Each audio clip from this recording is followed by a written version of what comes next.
Carolyn LaPointe, and I'm with Alpha Canine Protection, and I'm the Safety Operations Manager.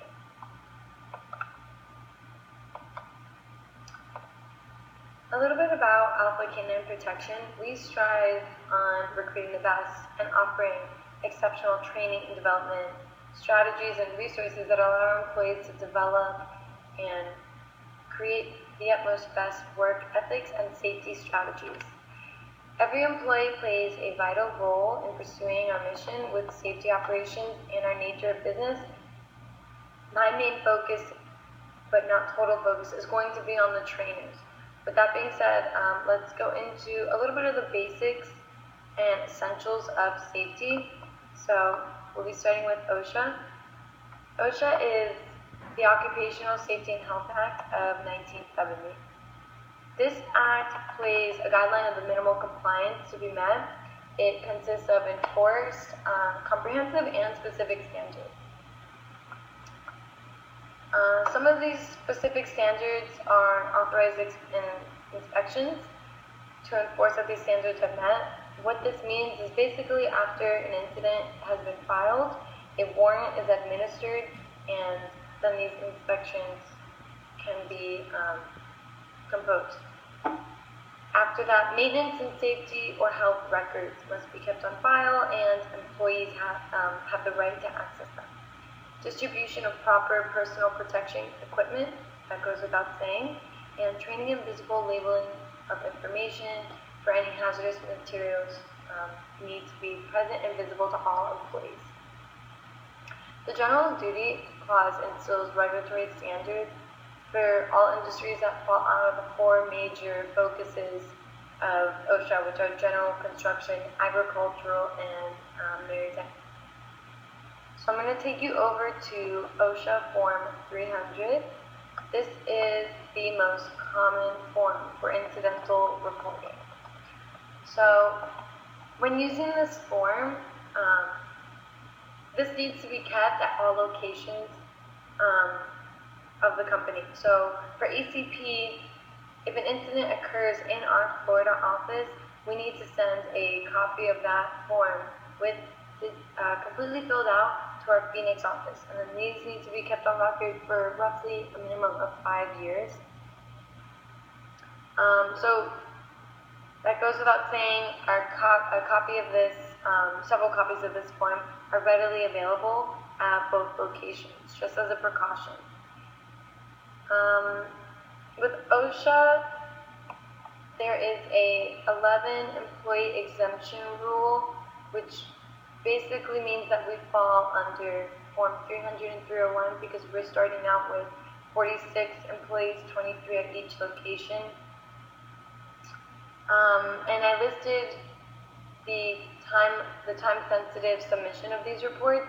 Fatalities, 8 hours. Amputations and anything obstructing vision is within 24 hours. And then all other incidents, you have 7 days to file. I want to take a look at the incident rate because at ACP, our goal is to not only meet the standards of OSHA, but to far exceed them. So the incident rate can be calculated, and I'll explain this to you. N stands for the number of illnesses and incidents that occurred. EH stands for employee hours. It's all employees' hours within 1 year.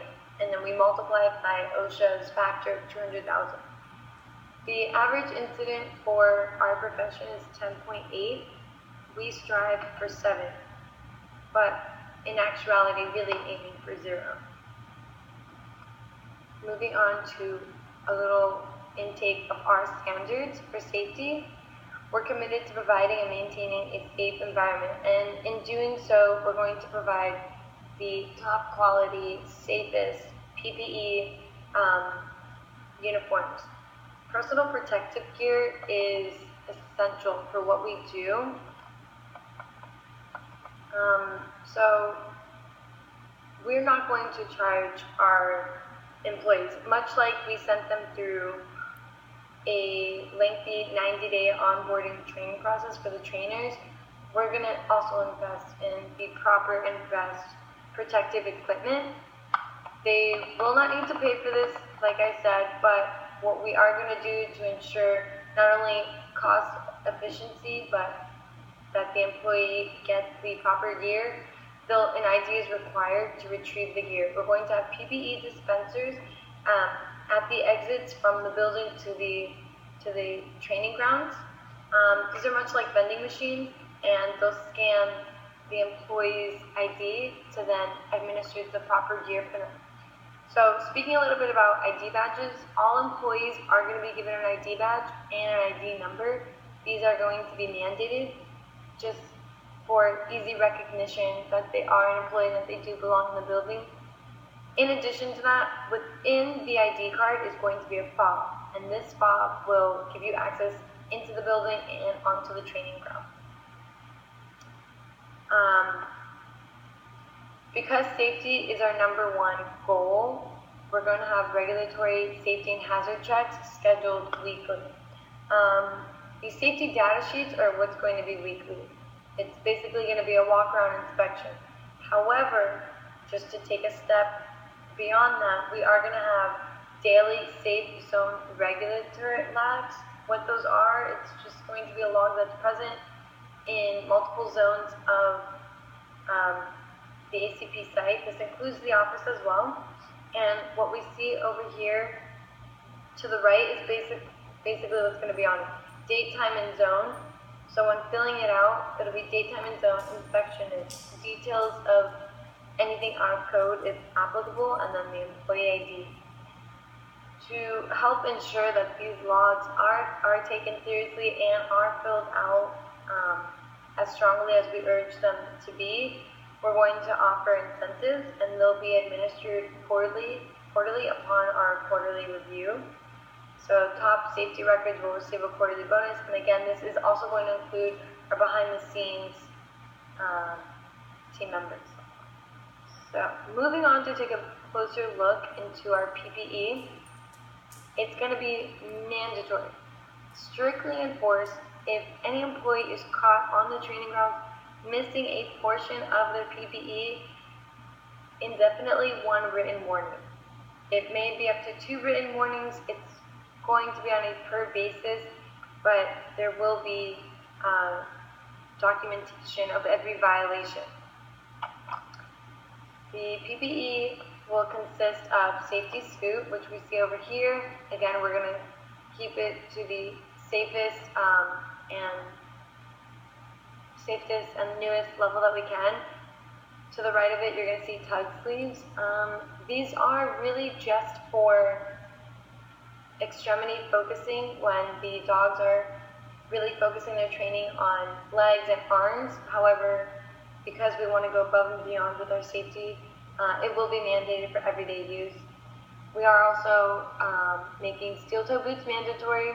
It is a very physical occupation. There's no time for unnecessary injuries. Safety goggles are going to be the protective eyewear of choice just because of the strap. It'll ensure with all the movement and tugging that this position endures, it'll be safe. Because it is outside, sunglasses are permitted underneath. However, if we do see that it starts to cause any hazard or potential hazard, we will have to relook this admittance of someone. For the canine, a harness is going to be mandatory. It ensures easier and safer maneuvering of the canine. We will have muzzles on site if for some reason the dogs are extra aggressive that day. We're going to do regulated time sessions for all training sessions just for our record keeping. We're going to have a 10 to 30 ratio. What this will stand for is for every 30 minutes of training, there's an allocated 10 minutes mandatory of rehydration break period.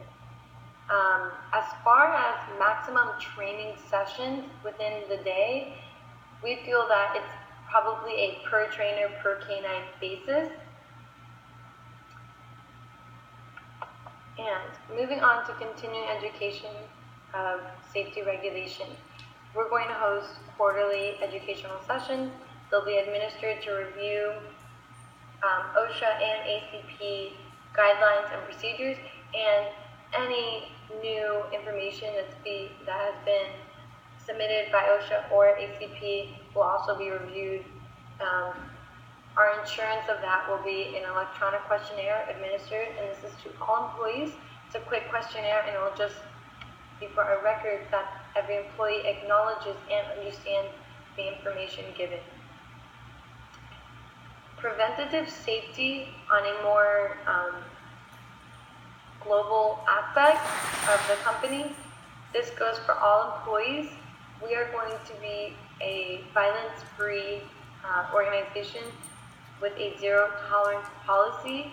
So these prohibited behaviors of aggression or hostility will be taken very seriously, most likely resulting in termination upon review. Again, during our screening process, history and criminal background checks are done, and we will also offer additional employee assistance programs on a need-be basis. Lastly but not least, our work-life balance. Because safety goes hand in hand with wellness, we do need to take this just as seriously. So we understand that all employees play a crucial role in our team. Safety pertains to all team members, even behind the scenes. We want to help assist with the work-life balance and everything that comes with it. Number one thing that comes to mind is stress. So in conjunction with the benefit programs that we do offer our employees, we're also going to offer all hires the option of 20% off gym memberships. The featured gym will obviously vary per location. We'll offer monthly seminars. Topics will be stress management, workshops, etc. Possibly implementing group problem-solving seminars too. These will be on and off-premise. The off-premise seminars will fall into our quarterly social hours. These will not be mandated. They are voluntary. Likely to be hosted on Wednesdays to keep it casual and light, but the goal of this is to strengthen employee morale and employee relations. And lastly, other benefits in accordance with each position may arise at any time. Just because at ACP, our main goal is to be the best and to be the best safely, all while delivering exceptional service. So our HR strategies are always up for review in an effort to improve and to better meet and exceed the needs of our team members. Thank you.